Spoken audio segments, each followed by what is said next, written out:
राधे राधे, हरे कृष्ण। आप सभी का दिन शुभ हो। आज दिनांक है 24 नवंबर, दिन है सोमवार और आज है मार्गशीर्ष मास के शुक्ल पक्ष की चतुर्थी तिथि, जो कि आज रात 9:22 तक रहेगी।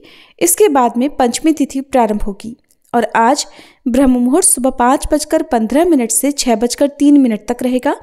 सूर्योदय होगा सुबह 6:50 पर, सूर्यास्त होगा शाम 5:36 पर और चंद्रोदय होगा रात 10:10 पर। राहु काल का समय रहेगा आज सुबह 7:30 से 9 बजे तक।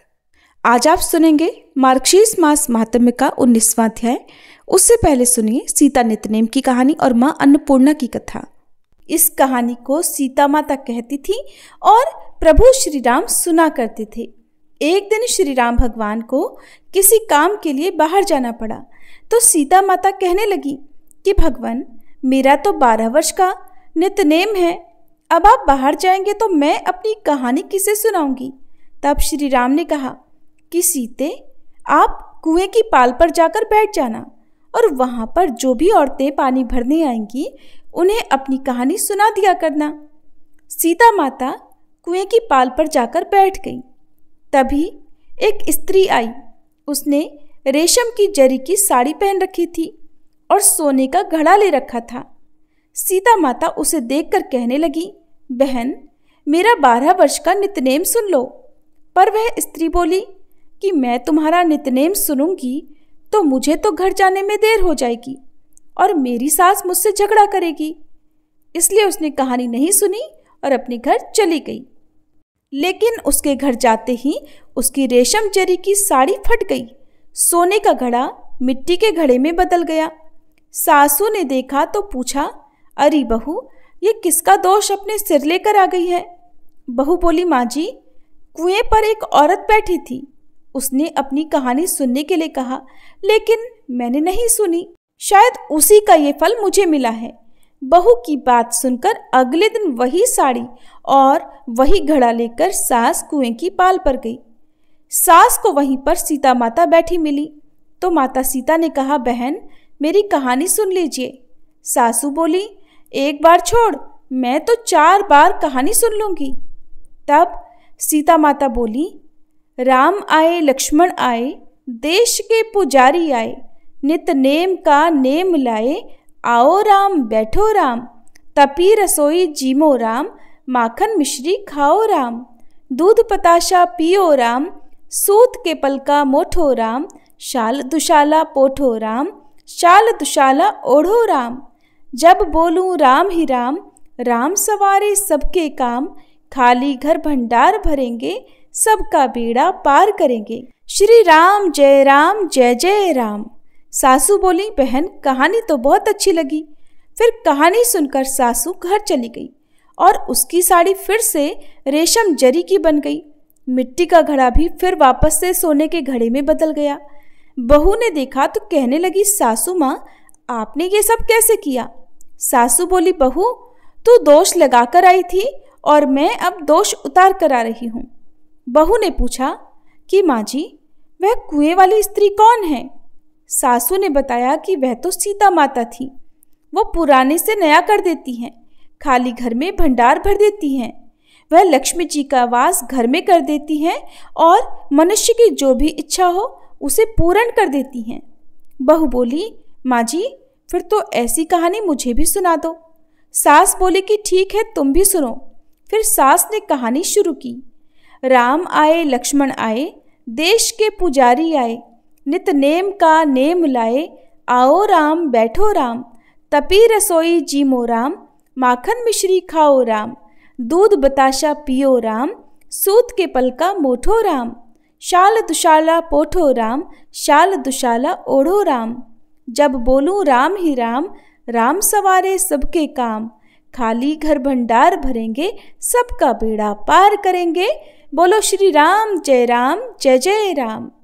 कहानी सुनकर बहू बोली, माँ जी, कहानी तो बहुत अच्छी है। सासू ने कहा, ठीक है, अब से हम इस कहानी को रोज किया करेंगे। अब सास बहू रोज सवेरे उठती, नहाती धोती और पूजा करने के बाद नित्यनेम की सीता माता की कहानी कहती। एक दिन की बात है, उनके यहाँ पड़ोस की एक औरत आई और बोली कि बहन जरा सी आँच तो देना। तो बहू बोली कि आँच तो अभी हमने जलाई ही नहीं। पड़ोसन बोली तो फिर तुम सुबह 4 बजे से उठकर क्या कर रही हो? तो उन्होंने कहा कि हम तो सुबह सुबह उठकर पूजा करते हैं, फिर सीता माता की नित्यनेम की कहानी कहते हैं। पड़ोसन ने उनकी बात सुनकर फिर कहा कि सीता माता की कहानी कहने से तुम्हें क्या मिला? तब वे दोनों बोली कि सीता माता की कहानी कहने से घर में भंडार भर जाते हैं, सारे काम पूर्ण हो जाते हैं, मन की इच्छा भी पूरी होती है। पड़ोसन ने कहा बहन अगर ऐसा है तब तो फिर मुझे भी कहानी सुना दो। तब बहू बोली कि ठीक है, तुम भी ये कहानी सुन लो। राम आए लक्ष्मण आए, देश के पुजारी आए, नित नेम का नेम लाए। आओ राम बैठो राम, तपी रसोई जीमो राम, माखन मिश्री खाओ राम, दूध बताशा पियो राम, सूत के पल का मोठो राम, शाल दुशाला पोठो राम, शाल दुशाला ओढ़ो राम। जब बोलू राम ही राम, राम सवारे सबके काम, खाली घर भंडार भरेंगे, सबका बेड़ा पार करेंगे, श्री राम जय जय राम। पड़ोसन ने इस कहानी को सुना तो कहने लगी बहन कहानी तो बहुत अच्छी लगी। अब वह पड़ोसन भी नित्यनेम सीता माता की कहानी कहने लगी। कहानी कहने से सीता माता ने पड़ोसन के भी धन के भंडार भर दिए। देखते ही देखते अब तो पूरे मोहल्ले में नित्यनेम की कथा चल पड़ी और हर किसी की मनोकामना पूर्ण होने लगी। हे सीता माता, जैसे आपने उन सभी के भंडार भरे वैसे ही हमारे भी भरना। कहानी कहने वाले, सुनने वाले और हुंकार भरने वाले सबके भरना। सभी प्रेम से बोलिए सीता मैया की जय। माँ अन्नपूर्णा व्रत की कथा के अनुसार प्राचीन समय की बात है। काशी निवासी धनंजय की पत्नी का नाम सुलक्षणा था। उसे अन्य सभी सुख प्राप्त थे, केवल निर्धनता ही उनके दुख का एकमात्र कारण थी और यही दुख उसे हर समय सताता था। एक दिन सुलक्षणा अपने पति से बोली, स्वामी आप कुछ उद्यम करो तो काम चले, इस प्रकार कब तक काम चलेगा? सुलक्षणा की ये बात धनंजय के मन में बैठ गई और वह उसी दिन विश्वनाथ शंकर जी को प्रसन्न करने के लिए बैठ गया और कहने लगा, हे देवाधिदेव विश्वेश्वर, मुझे पूजा पाठ कुछ भी करना नहीं आता, मैं तो केवल आपके ही भरोसे बैठा हूँ। इतनी विनती करके वह 2-3 दिन तक लगातार भूखा प्यासा बैठा रहा। ये देखकर भगवान शंकर ने उसके कान में अन्नपूर्णा अन्नपूर्णा अन्नपूर्णा इस प्रकार 3 बार कहा। ये कौन क्या कह गया?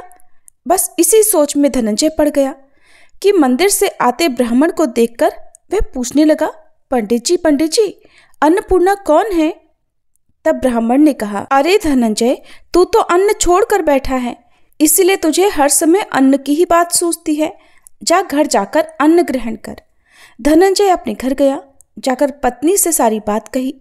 तब वह बोली, नाथ चिंता मत करो, स्वयं शंकर जी ने यह मंत्र दिया है और वे स्वयं ही खुलासा भी करेंगे।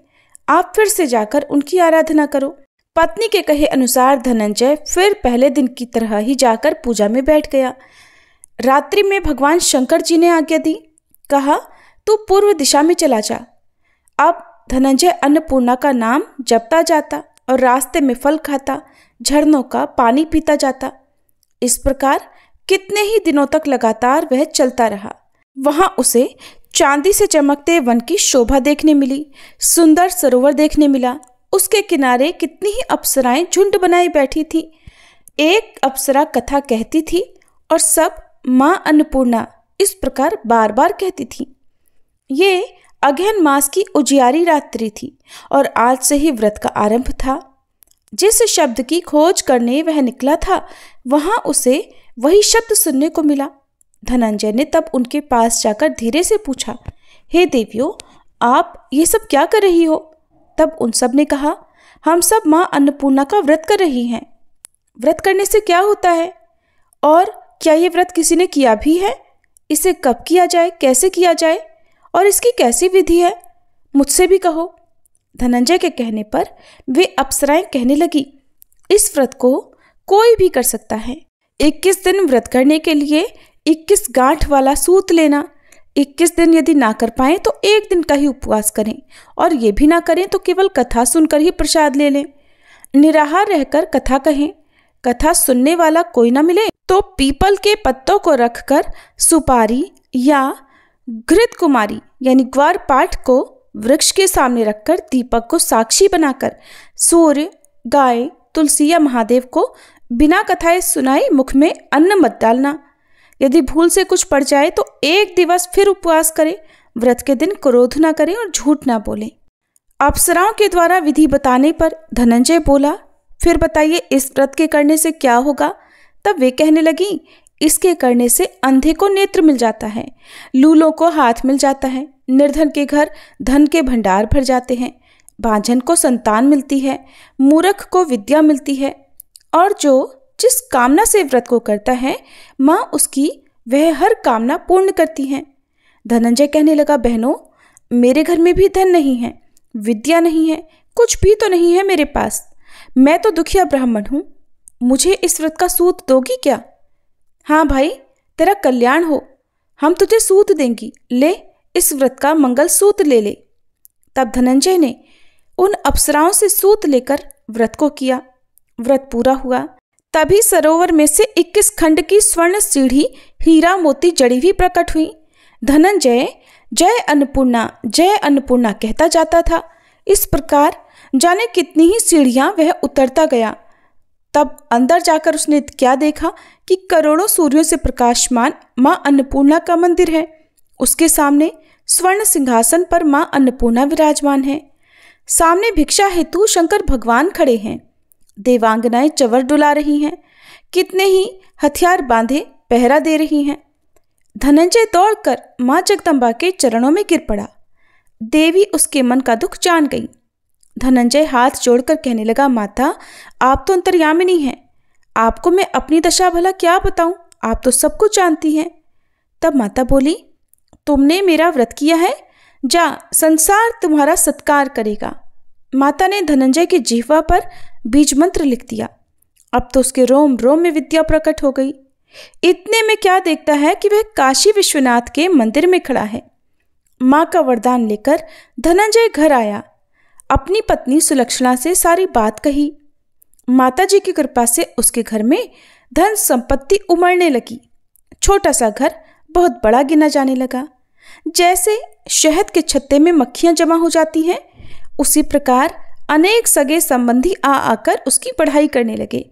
कहने लगे, इतना धन और इतना बड़ा घर, सुंदर संतान नहीं है तो फिर इस कमाई को कौन भोगेगा?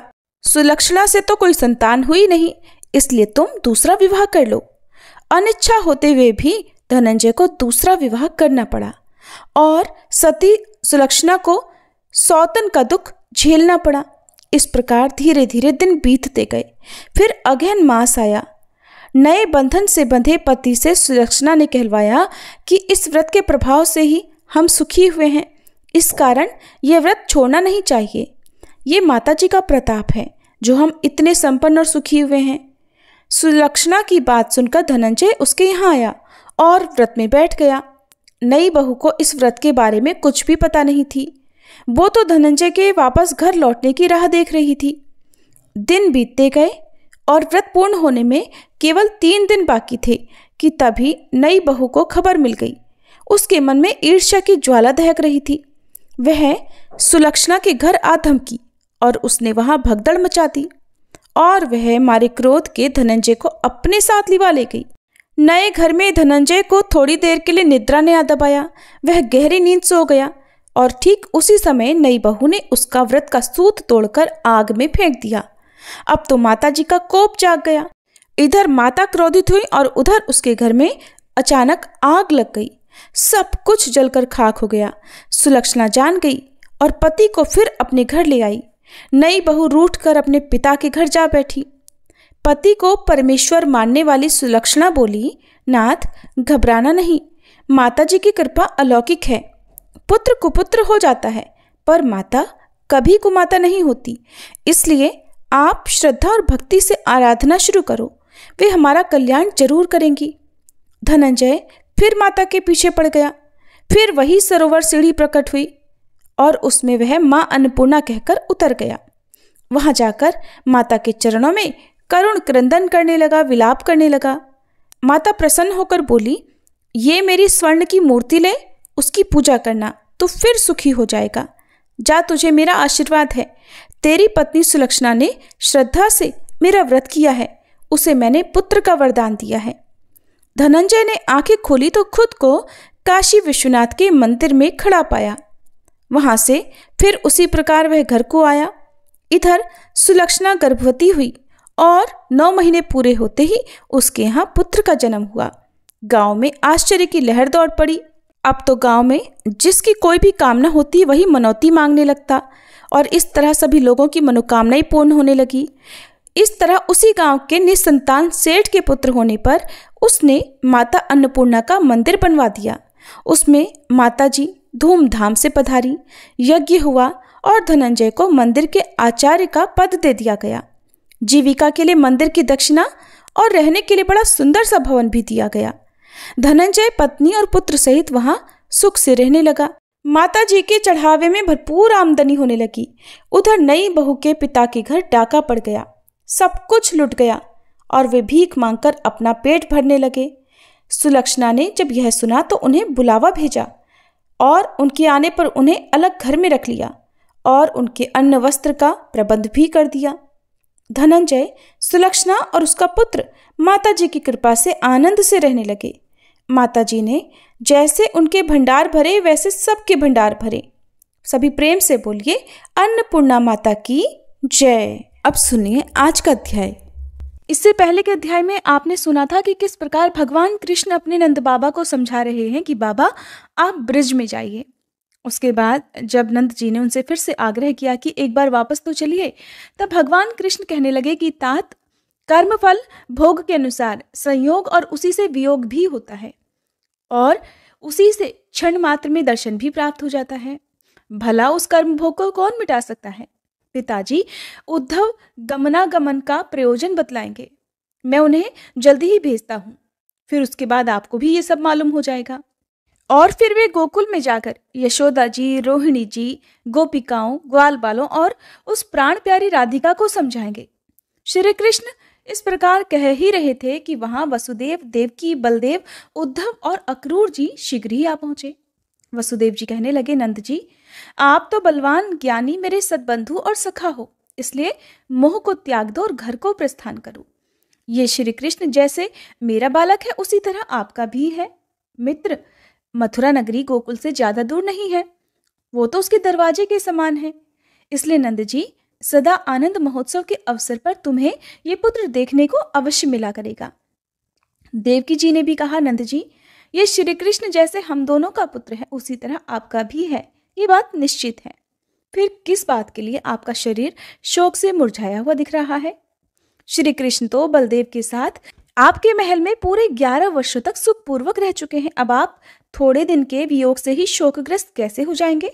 अगर ऐसी बात है तो कुछ दिनों तक मथुरा में ही इस पुत्र के साथ आप भी रहिए और उसके पूर्णिमा के चंद्रमा के समान कांतिमान मुख को देखते रहिए और अपना जन्म सार्थक कीजिए।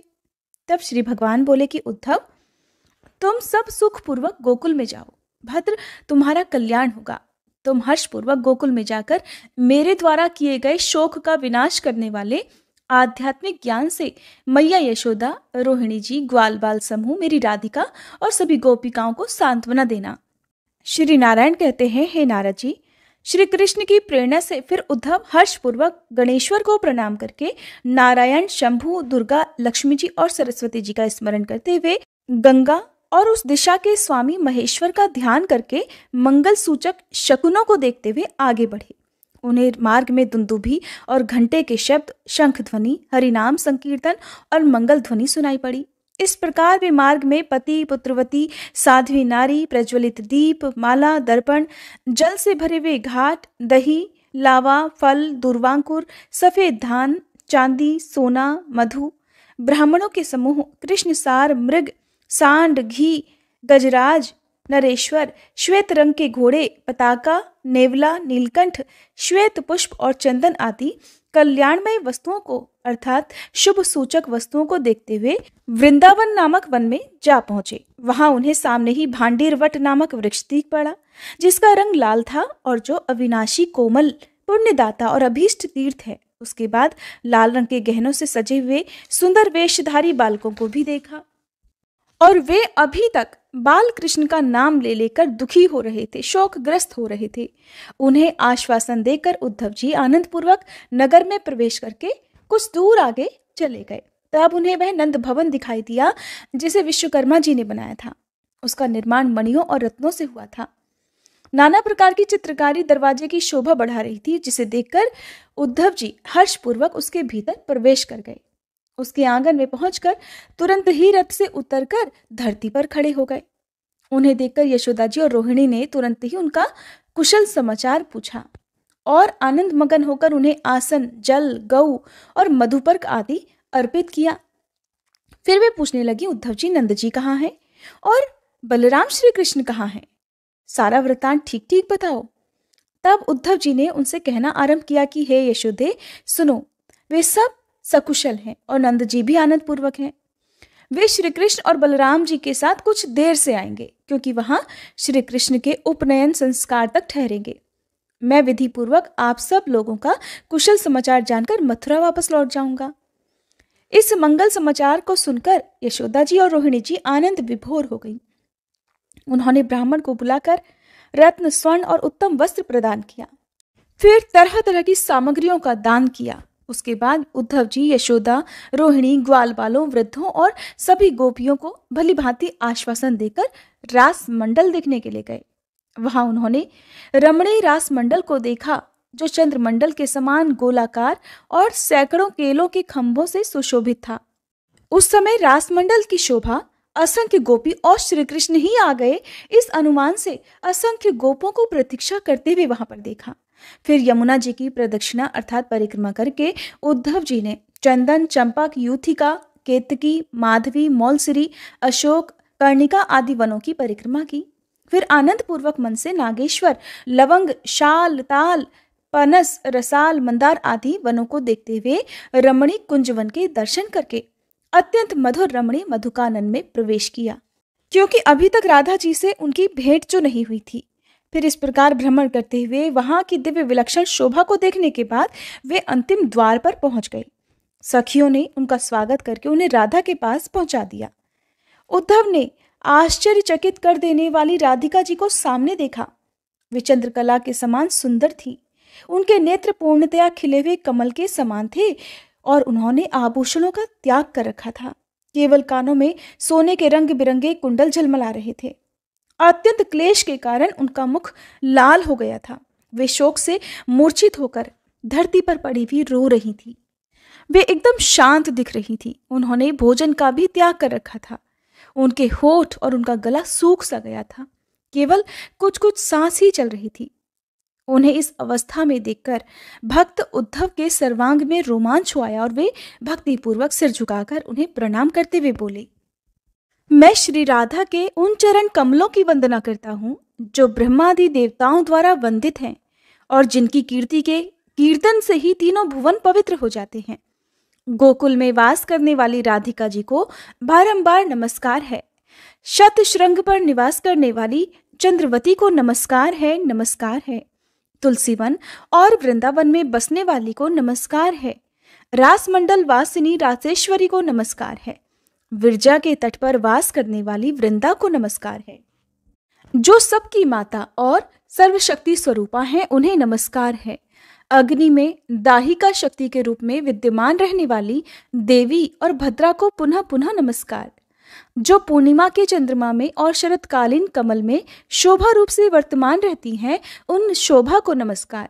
देवी जैसे दूध और उसकी धवलता में, गंध और भूमि में, जल और शीतलता में, शब्द और आकाश में तथा सूर्य और प्रकाश में कोई भेद नहीं है, वैसे ही लोक, वेद और पुराण में कहीं भी राधा और माधव में भेद नहीं है।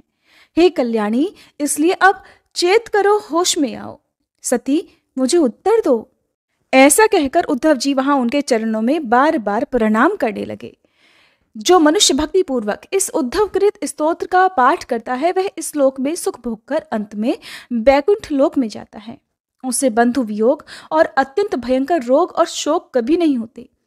जिस स्त्री का पति परदेश गया होता है वह अपने पति से मिल जाती है और भार्या वियोगी अपनी पत्नी को पा लेता है। पुत्रहीन को पुत्र मिल जाते हैं, निर्धन को धन प्राप्त हो जाता है, भूमिहीन को भूमि मिल जाती है, प्रजाहीन प्रजा को पा लेता है, रोगी रोग मुक्त हो जाता है, बंधा हुआ बंधन से छूट जाता है, भयभीत मनुष्य भय से मुक्त हो जाता है, आपत्तिग्रस्त आपदा से मुक्ति पा लेता है और अस्पष्ट कीर्ति वाला उत्तम यशस्वी तथा मूर्ख पंडित हो जाता है।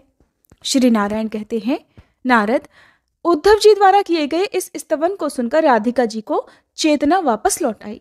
तब वे विषादग्रस्त दुखग्रस्त होकर उद्धव जी को श्री कृष्ण के समान आकार वाला देखकर बोली कि वत्स, तुम्हारा क्या नाम है? किसने तुम्हें भेजा है? तुम कहाँ से आए हो और तुम्हारा यहाँ आने का क्या कारण है? ये सब मुझे बताओ। तुम्हारा सर्वांग श्री कृष्ण की आकृति से मिलता जुलता है, इसलिए मैं समझती हूँ कि तुम श्री कृष्ण के पार्षद हो। अब तुम बलदेव और श्री कृष्ण का कुशल समाचार भी मुझे बताओ। साथ ही ये भी बताओ कि नंद जी वहां किस कारण से रुके हुए हैं। क्या श्री कृष्ण इस रमणीय वृंदावन में फिर आएंगे? और क्या मैं उनकी पूर्णिमा के चंद्रमा के समान सुंदर मुख का फिर से दर्शन कर पाऊंगी? रास मंडल में उनके साथ पुनः रास रचा पाऊंगी? क्या सखियों के साथ फिर से जल विहार हो सकेगा? और क्या श्री नंद नंदन के शरीर में मैं पुनः चंदन लगा पाऊंगी? उद्धव जी बोले, सुमुखी, मैं क्षत्रिय हूं और मेरा नाम उद्धव है। आपका शुभ समाचार जानने के लिए ही परमात्मा श्री कृष्ण ने मुझे भेजा है, इसीलिए मैं आपके पास आया हूं। मैं श्री हरि का पार्षद हूं और इस समय श्री कृष्ण, बलदेव जी और नंद जी कुशल से हैं। तब राधिका जी ने कहा, उद्धव, इस समय भी यमुना तट वही है, सुगंधित मलय पवन भी वही है, उनके केली कदम्बों का मूल भी वही है, उनका अभीष्ट पुण्यमय रमणीय वृंदावन भी वही विद्यमान है। रास मंडल में रत्न प्रदीप अभी भी जलते हैं, उत्तम मणियों का बना हुआ रति मंदिर भी है, गोपांगनाओं का समूह भी आज भी विद्यमान है, पूर्णिमा का चंद्रमा भी सुशोभित हो रहा है और सुगंधित पुष्पों द्वारा रचित चंदन चर्चित शैया भी है। रति भोग के योग्य कपूर आदि से सुवासित पान का बीड़ा, सुगंधित मालती की मालाएं, श्वेत चंवर, दर्पण जिसमें मोती और मणि जड़े हुए हैं, ऐसे हीरे के मनोहर हार, अनेकों रमणीय उपकानन, सुंदर क्रीड़ा सरोवर, सुगंधित पुष्पों की वाटिका, कमलों की मनोहर पंक्ति आदि सभी वैभव विद्यमान है। ये सब हैं, परंतु मेरे प्राणनाथ कहाँ हैं? हा कृष्ण, हा रमानाथ, हा मेरे प्राण वल्लभ, आप कहाँ हो? बुजदासी से कौन सा अपराध हो गया है? हुआ ही होगा, क्योंकि ये दासी तो पग पग पर अपराध ही करने वाली है। ऐसा कहकर राधिका जी पुनः मूर्छित हो गईं। तब उद्धव जी ने उन्हें पुनः चेतना दिलाई। उनकी उस दशा को देखकर क्षत्रिय श्रेष्ठ उद्धव जी को बड़ा आश्चर्य हुआ। उस समय 7 सखियां लगातार श्री राधा पर श्वेत चंवर डुला रही थी और असंख्य गोपियां तरह तरह से उनकी सेवा में लगी हुई थी। उनको इस अवस्था में पहुंची हुई देखकर उद्धव जी डरे हुए की तरह फिर से विनय पूर्वक कानों को अमृत के समान लगने वाले परम प्रिय वचन बोलने लगे। देवी, मैं समझ गया, आप देवांगनाओं की अधीश्वरी, परम कोमल सिद्ध योगिनी, सर्वशक्ति स्वरूपा, मूल प्रकृति और गोलोक की सुंदरी हो। श्री दामा के श्राप से आप भूतल पर अवतरित हुई हो। देवी, आप श्री कृष्ण की प्राण प्रिया और उनके वक्ष स्थल पर निवास करने वाली हो। मैं हृदय को स्निग्ध करने वाली अभीष्ट शुभ वार्ता का वर्णन करता हूँ, आप उसे अपनी सखियों के साथ सुस्थिर चित्त से सुनो। यह वार्ता दुख रूपी दावाग्नि में झुलसी हुईयों के लिए अमृत की वर्षा के समान और विरह व्याधि ग्रस्ता के लिए उत्तम रसायन के समान है। नंद जी सदा प्रसन्न है, उन्हें वसुदेव ने निमंत्रित कर रखा है, इसलिए वे वहां आनंद पूर्वक श्री कृष्ण के उपनयन संस्कार तक ठहरेंगे। उस मंगल कार्य के सांगोपांग संपन्न हो जाने पर आनंद पूर्वक नंद जी, बलराम और श्री कृष्ण को साथ लेकर हर्ष पूर्वक गोकुल को लौटेंगे। उस समय श्री कृष्ण आकर प्रसन्नता के साथ पुनः अपनी माता को प्रणाम करेंगे और रात में हर्षपूर्वक इस पुण्यमय वृंदावन में पधारेंगे।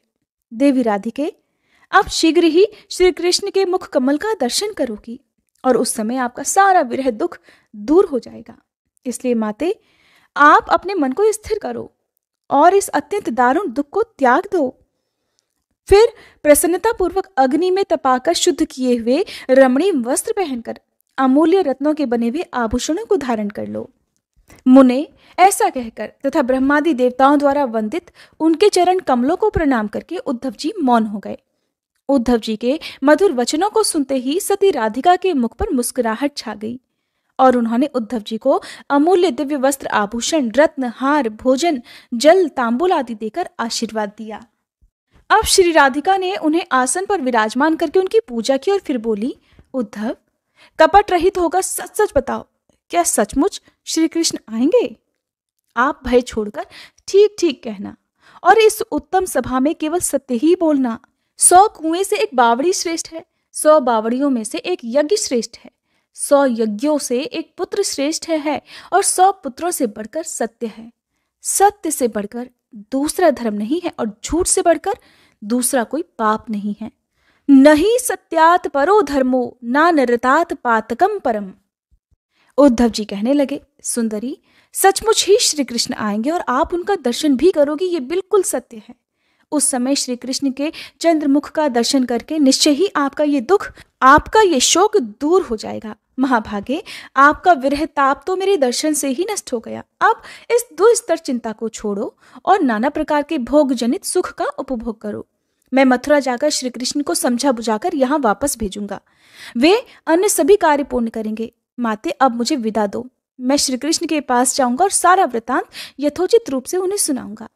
तब श्री राधिका जी बोली, वत्स, जब आप परम मनोहर मथुरापुरी को जा ही रहे हो तो कुछ समय और ठहरो और स्थिरता पूर्वक मेरे पास बैठो। जरा मेरी कुछ दुख कहानी तो सुनते जाओ। राधिका जी को हर उस व्यक्ति से, हर उस गोप बाल से, हर उस गोपी से बात करना अच्छा लगता था जो केवल कृष्ण की ही बात किया करती थी।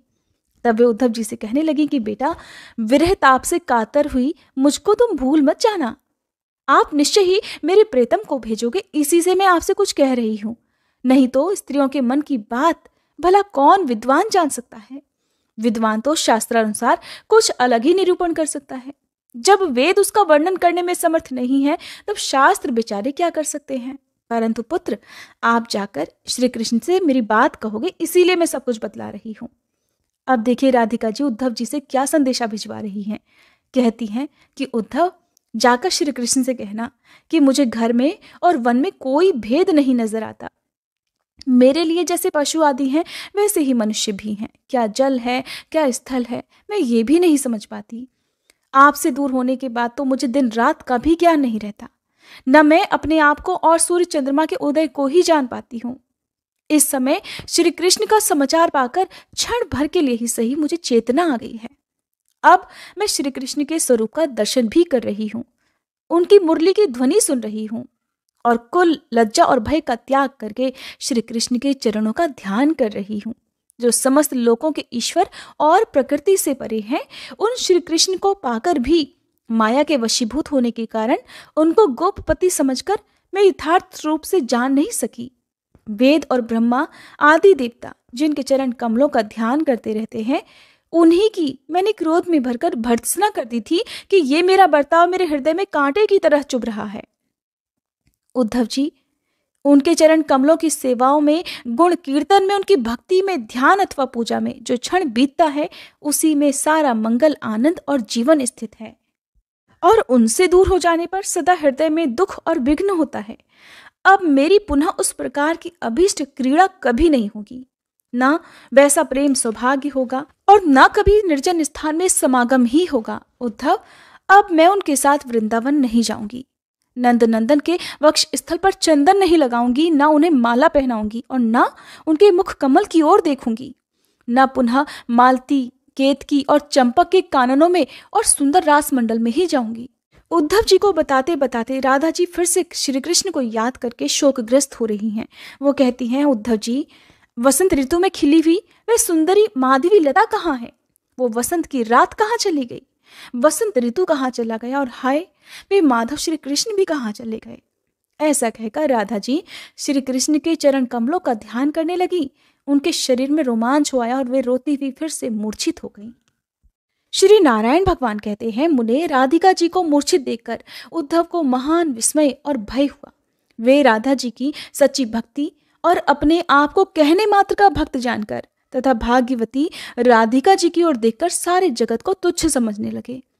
फिर उन्होंने अपने सामने मृतक के समान पड़ी हुई राधा जी को होश में लाते हुए उनसे कहा, कल्याणी होश में आओ। हे जगन माता, आपको नमस्कार है। अब तुम्हें श्री कृष्ण के दर्शन अवश्य प्राप्त होंगे। आपके दर्शन से विश्व पवित्र हो गया और आपकी चरण रस से पृथ्वी पावन हो गई। आपका मुख परम पवित्र है और आपके स्पर्श से गोपिकाएं पुण्यवती हो गई। उद्धव जी ने राधिका जी को और उनके साथ खड़ी हुई गोपियों को बहुत बार समझाया, क्योंकि न केवल राधिका जी बल्कि बाकी गोपिकाएं भी कृष्ण के विरह से बहुत दुखी थीं। तब उद्धव जी बोले कि राधिका जी, हे कल्याणी, कुछ तो चेत करो। हे जगन्माता, मेरी ओर ध्यान दो। मैं कृष्ण भक्त के किंकर का भी किंकर उद्धव हूँ। माँ, मुझ पर कृपा करो। मैं फिर से मथुरा जाऊंगा, क्योंकि मैं स्वतंत्र नहीं हूं बल्कि कठपुतली की तरह पराधीन हूं।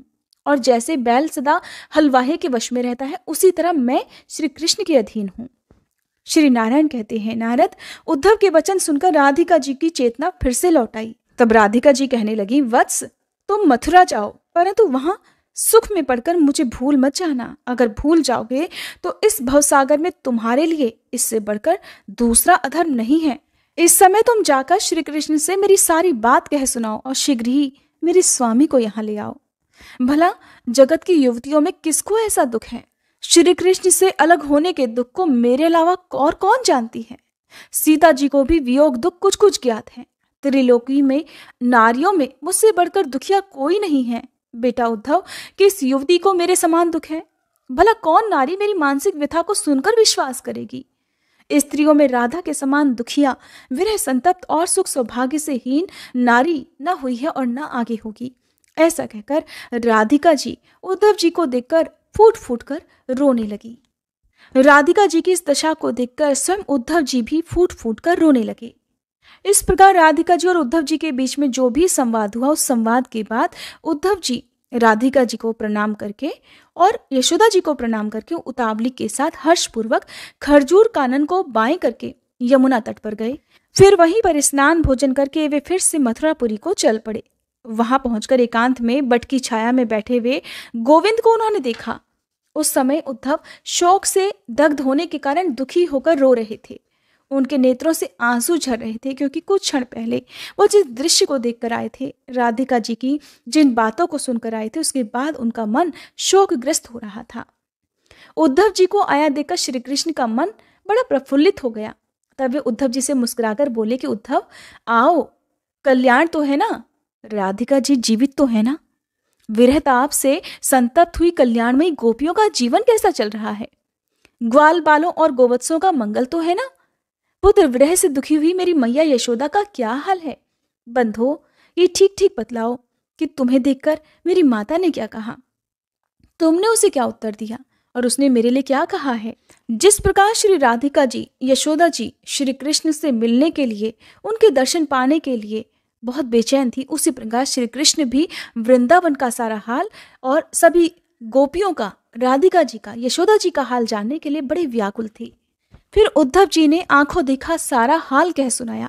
उन्होंने उस संदेश को जो राधिका जी ने उन्हें दिया था वो भी कह सुनाया। यशोदा जी के सारे मन के हाल को श्री कृष्ण के सामने उन्होंने ज्यों का त्यों वर्णन कर दिया, जिसे सुनकर श्री कृष्ण कभी मुस्कुराते तो कभी दुख से ग्रस्त हो जाते।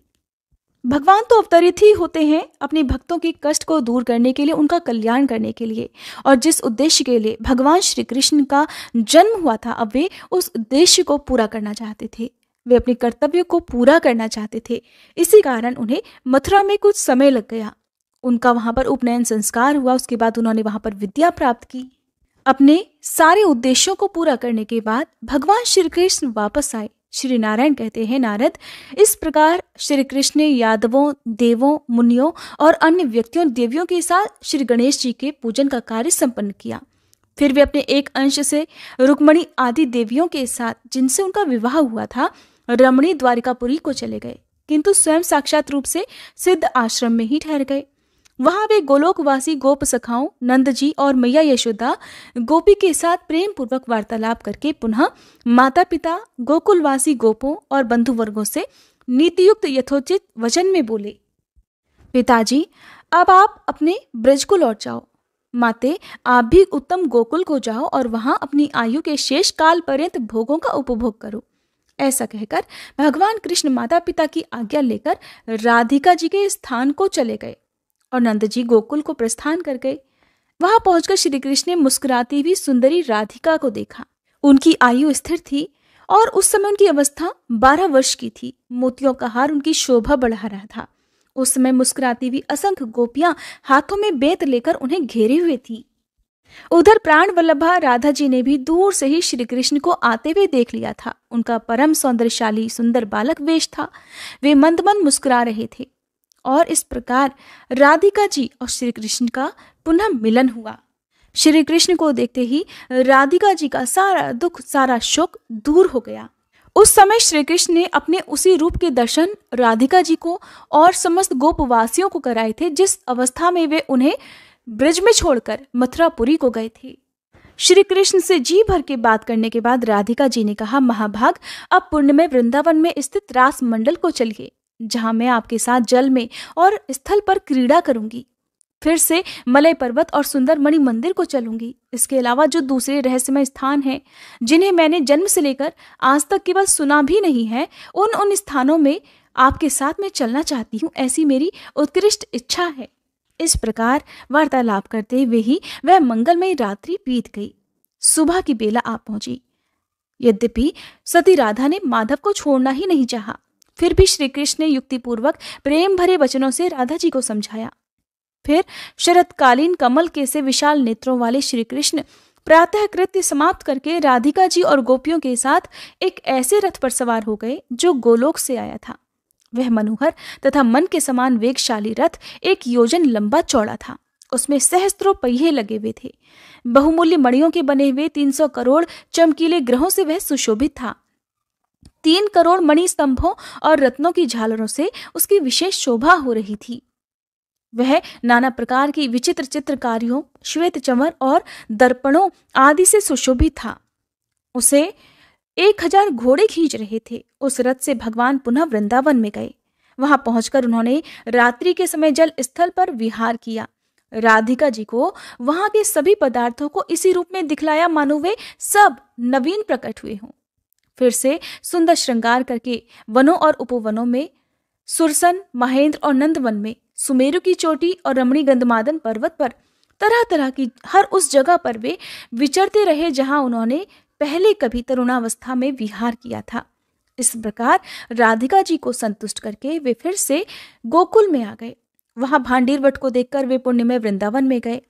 श्री कृष्ण के आगमन की बात सुनते ही नंद जी, यशोदा जी और बूढ़े गोप और गोपियों की आकुलता जाती रही। उनके नेत्रों में हर्ष के आंसू छलक आए।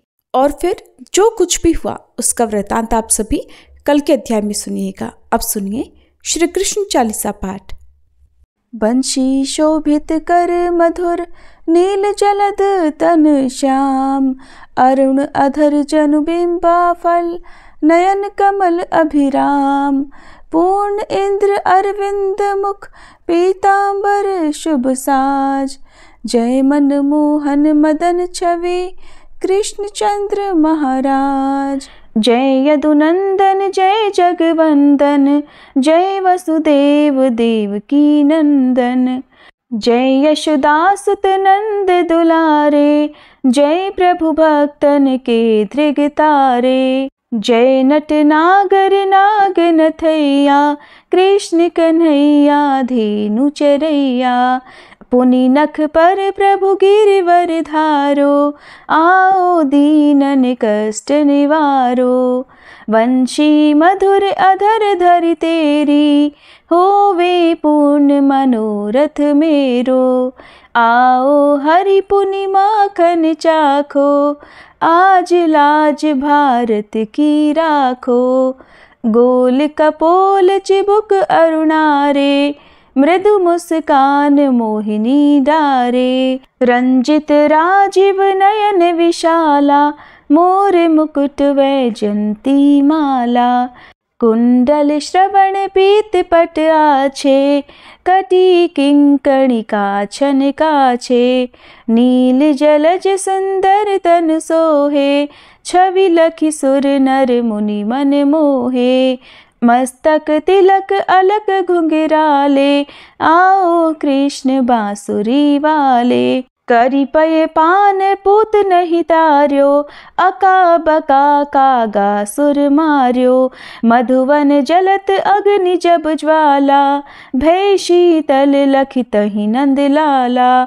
सुरपति जब ब्रज चढ़ियो रिसाई, मसूर धार वारी वर्षाई। लगत लगत ब्रज चहन बहायो, गोवर्धन नख धारी बचायो। लखि यशोदा मन भ्रम अधिकाई, मुख मह 14 भुवन दिखाई।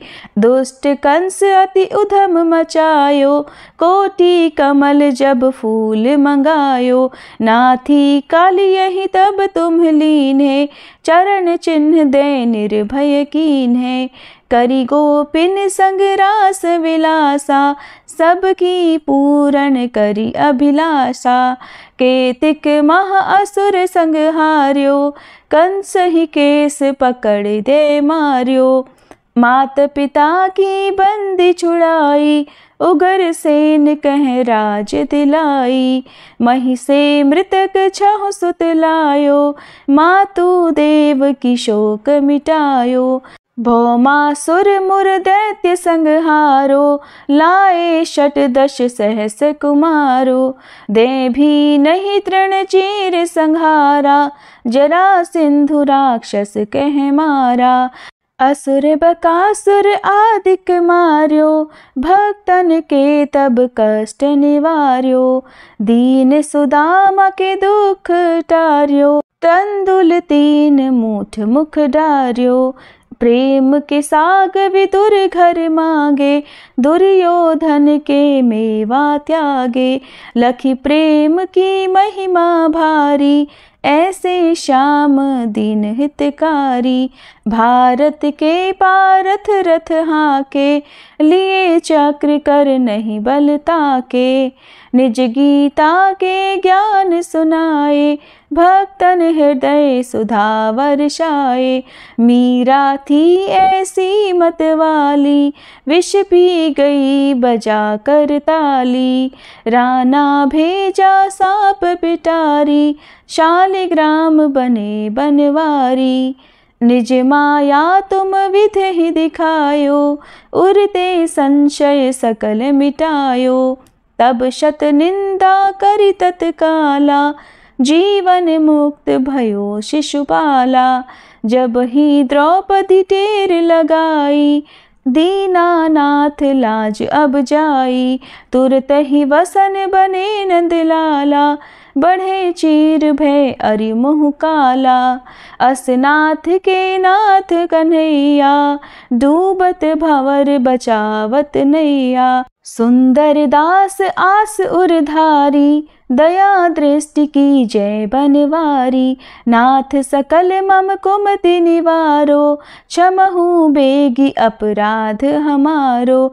खोलो पट अब दर्शन दीजे, बोलो कृष्ण कन्हैया की जय। बोलो कृष्ण कन्हैया की जय, बोलो कृष्ण कन्हैया की जय। ये 40 कृष्ण का पाठ करे उरधारी, अष्ट सिद्धि नवनिधि फल लहे पदार्थ चारी। बोलो श्री कृष्ण भगवान की जय।